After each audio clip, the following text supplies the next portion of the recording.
Are you still there? Yeah. Yeah, I'm still okay. Yeah, I think we're recording now. Just take your time. Just make sure. Okay. Great, thanks. Where are you right now? I'm in Montreal. I'm about to take the plane. I was a bit late, so I was still at the security check when you called me. Okay. Are you based in Montreal? Yeah. I'm born and based here. Okay. Now I'm going to Paris. We do. I wanted so much to come to Dog Days, but I have many festivals in the next days. I go to Tel Aviv, to Sheffield in England, and a small festival in south of France. So it was almost impossible to. Yeah, to fit it in. Well, that's too bad, but I'm happy that this is our second year to do this, so we're really happy that we could include your film here. Yeah, especially where we're located, not so far from the border. So no, I know. I never been to Austin, and okay. I know I've been to Texas for having been shooting there. But of course for that film, but also a previous movie I've done about the death penalty in Texas. So yeah. So I've been around, but I've never been to Austin. Okay. I wish hopefully one day. Hope someday. Next time. Yeah. Yeah, please. Yeah. No, the festival looks good, huh? Yeah, I think we have 10 films. Yeah, a pretty strong lineup. Pretty serious films all in all, I think. And last year was the first year that we did this, and I used to live in Amsterdam, and I was familiar with IDFA, and I moved to Austin and talked to the Austin Film Society about this idea of trying to start, a small festival focused on nonfiction filmmaking. So we had a really nice audience last year, so hope we can continue to grow. It is this weekend, right, or next one? It's next weekend. Starts next Thursday, week from tomorrow. Yeah. Yeah. And we'll have out of the 10 films, I think we have five filmmakers will be coming in, and then a couple of them will arrange like some Skype interviews. Cool. So so I just had a few questions because we are promoting all the films, so we thought it'd be nice to do a Q&A with you that we can use to kind of build the audience for your particular film. So I just had a few questions for you. And okay, cool. So I guess the first is just basically kind of can you tell me what led you to the subject matter of the film? Obviously you spent time in Texas, and what kind of led you to the subject matter? Yeah. It's a really long process, about nearly 20 years or more even. I think 20 years ago I read newspapers about the killings of women in northern Mexico, and I was of course shocked by it. And in those years I thought it would be an interesting film to do about what was happening, because in those days we didn't knew much about what was happening there. It was shocking, but also mysterious. But in those years, I didn't have, I think, the relationship that I have now with Mexico. So I thought probably there were people in better position than I to do the film. So the year passed, but I kept really digging the subject, and since 10 years or more than 10 years, I started really traveling a lot in Mexico. Doing photos. I think the country really inspired me. So and I became friends with many people. So I visited many places, and I had many ideas for different movies there. So, and one day, maybe 5 years ago, I read a book from Sergio González Rodriguez, which is the author that we quote at the opening of the movie. This is the first thing that the viewers see. It is this quote about the violence in Mexico. And he wrote an incredible book. I don't know if you know him, Bones in the Desert, which was the first really, portrait or investigation about the feminist side. A really amazing investigation. It's a book of about 600 pages. And I was completely blown away by the book. And I looked for Sergio because I wanted to do like kind of an adaptation of the book. Telling myself that maybe 15 years after what happened, we still don't know what happened there. I mean, and more than that, the feminist side were spread away in all the countries. So So I started working with this, and he helped me a bit. Unfortunately, he died a few months before the shooting of the film. I wanted Sergio to be in the movie, but he died from a heart attack.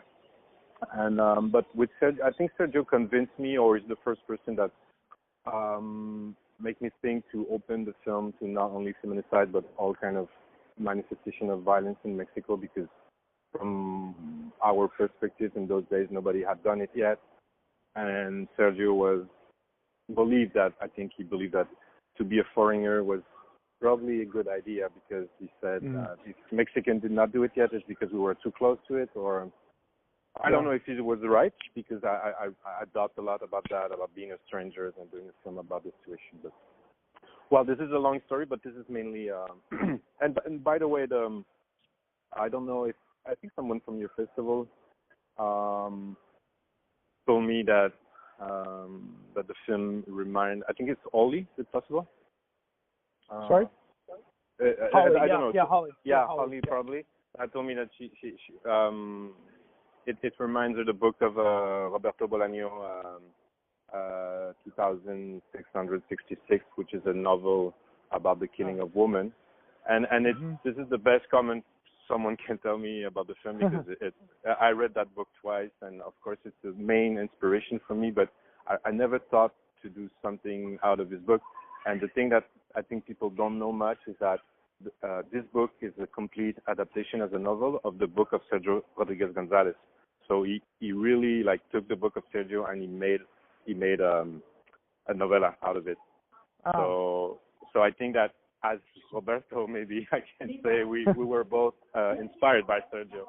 And even the main character, one of the main characters in this book is Sergio himself. There's a journalist investigating the killings of women, and this is Sergio.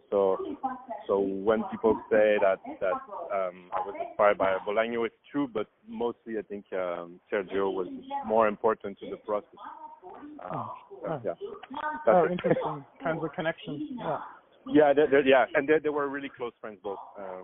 They both died now, but they were really close friends. Well, I guess I was thinking of a film. We showed a film last year at the Doc Days called, in English called Devil's Freedom. I don't know if you know this film. Yeah. So I was thinking about that film. Their whole kind of form of that film was, everyone's in masks. And your film, people are speaking so openly, so intimately. And I was curious, how did you? I think a lot of people would be curious to know how you gained the trust of the people that you spoke with, and why were they so willing to open themselves up so much to tell these stories in this way? Well, I can say at the end it was not difficult because I had, I think, access to all the people that I wanted, so I was, I think, really lucky. But at the end, I have to be honest, and also, it was a really long process. Also, I've been there many years before the shooting. Well, let's say I worked 3 years in the investigation, and I went there often, and I met the people again and again, and I went to visit everyone in their hometown, in their house, and so at the end, I can say I have so many friends in Mexico, because all those people became friends. So they trust me, but it was a lot of work. When I was in Montreal, I wrote to them frequently to give them news about the process of the film, and also my partner in the movie, Amaya, she helped me a lot in the process of the film. She lives in Mexico, and she done a lot of work with those people to contact them, and so it's a long process. But I think, but the main question you asked me is that of course they live in fear, but what can happen to them worse than what happened now? So they agreed to talk, and of course we took measures to make sure that but we had also limited the budget and everything. So when I said measures, it's just that we were really careful, but yeah, people. I was surprised at how much they opened their heart and their stories to me easily at the end. Yeah, I assume that you feel like they wanted to be listened, they wanted to be heard, they wanted their stories to be documented? I mean, that's seemed quite important. Completely. And I think most of them saw the movie now because I did not send the link to the people because I don't want people to nobody see the movie on a computer. It's really important for me that they see the movie in the theater. And almost all of them came to a different screening in Mexico in the last month. We intensively tour Mexico in 3 festivals, and we've done over 30 screenings. And most of them came, and they were really happy with the. And for me, that was one of the greatest news because, of course, I was really nervous of how they're going to react to the movie, but they react really well. And yeah, I think they consider that movie it gives voice to them completely. Yeah. What can you say a little bit more about how long were you working on this film, and what kind of research was involved? Well, so if I start with the first day when I read the book, it was maybe 5-6 years ago, and I really started that day working. So it was probably 5 years of work. And I was working only on this. I mean, I had no other jobs, and I just sacrificed everything to make it happen. So again, I went to Mexico many times. I investigate many stories. We read almost everything that was written about the situation in Mexico. I think that, but I did not see any movies. That was I didn't want to see. Yeah. You talk to me about the Devil's Freedom or whatever the title in English. Yeah. But I didn't want to see. Now I start to see it to see those movies because I'm curious. But during the process, I want to be far from what people have done. So I try to not look. See anything else? Besides that, what can I say about the shooting? The shooting was it was over the course of 6 months, and we shot about during 3 months and a half during 6 months. In 2 or 3 stages in Mexico, and the investigation again was again a long process of 2 or 3 years. But at the end, I think everything went pretty fast because we didn't have a big budget, and those subjects are really difficult to shoot. So I think we're lucky that starting from the idea and the premiere of the film, there were less than 5 years. I think it's not so long. No. I want to ask you about the cinematography and sort of the way that you kind of captured the environment or the kind of sense of place around these people's lives. Could you say something about that and kind of how you approach the sort of environment that you're in? I'm not sure I understand what you mean. All the environment of violence and of threat and fear. Well, no, I guess more of the physical, we see these different towns. There's some really, beautiful images of just the physical environment that people are in. The shots in the village or of the landscape or.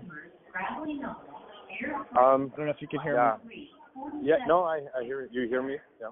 Yeah, I hear you. What can I say about that? I mean, that was part of the investigation also of the main process. I mean, we went to every location, we visited the places.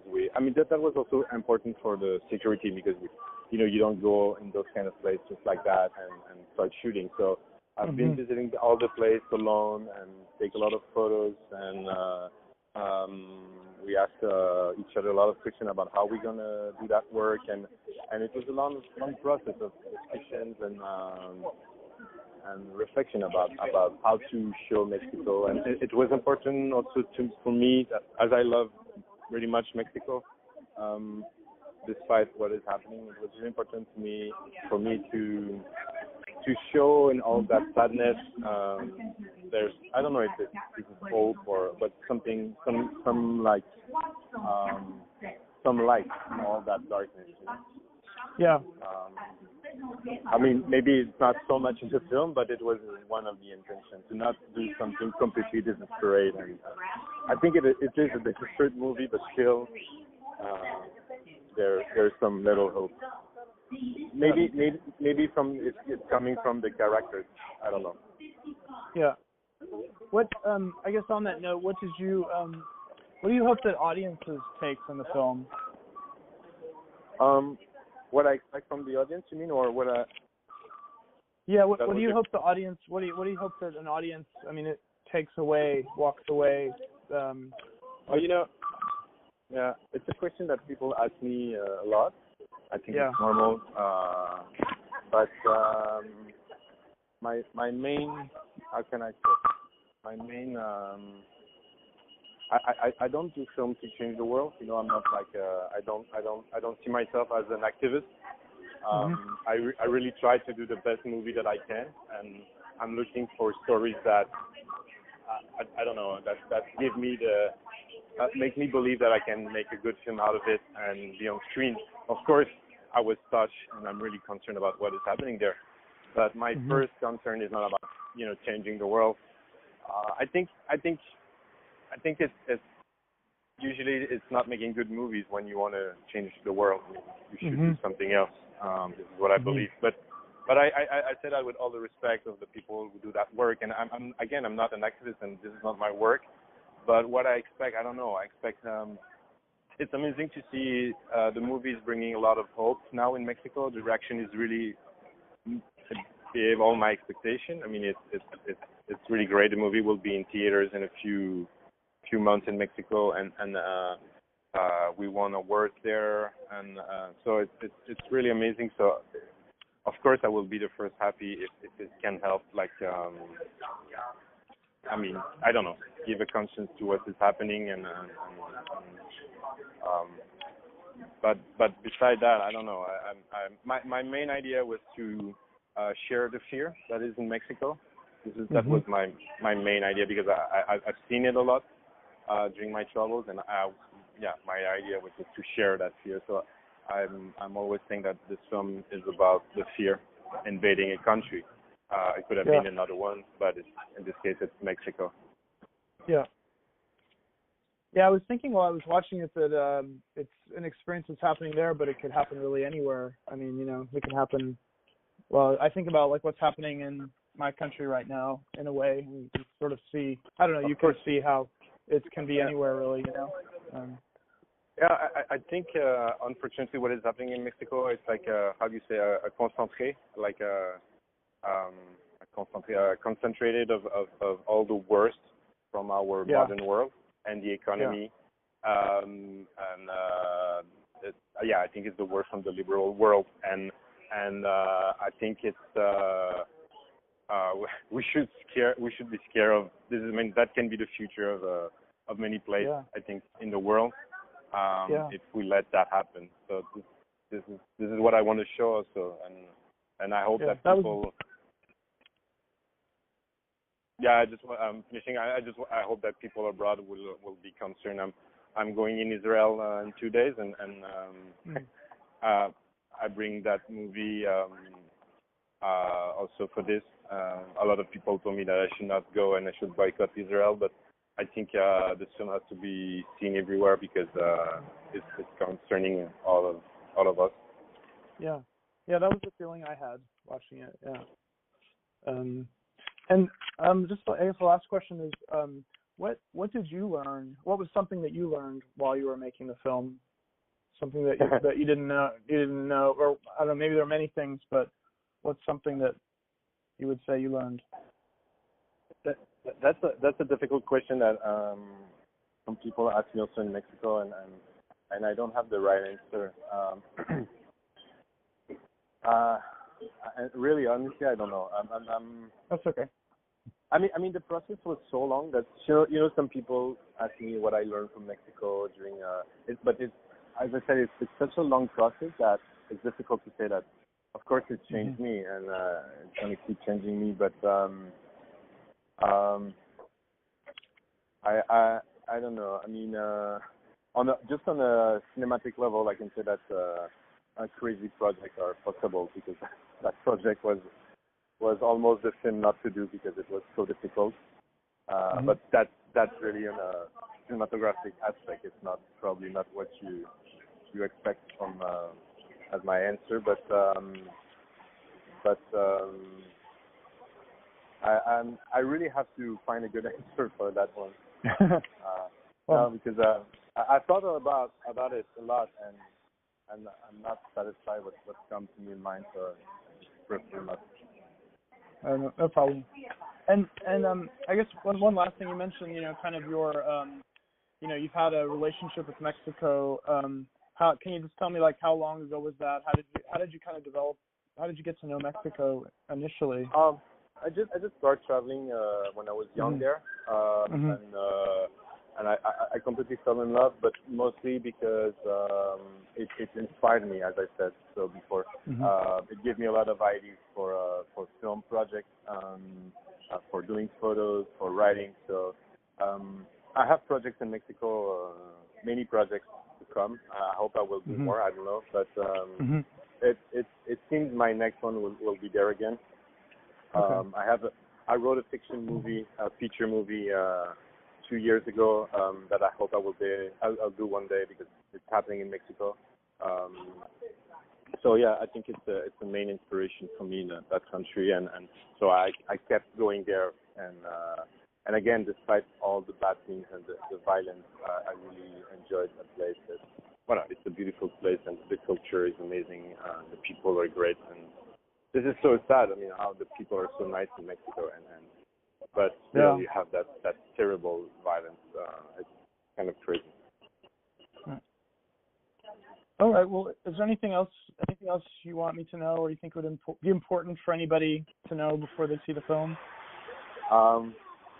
Maybe I can think about it and write you something. You tell me in about 10 days, right?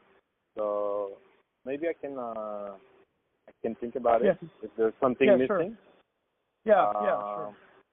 Because obviously here it's not the best place for an interview. I mean, the airport. So, but I think I said most of the things that I wanted to say. But I can maybe write you a little word for the people there.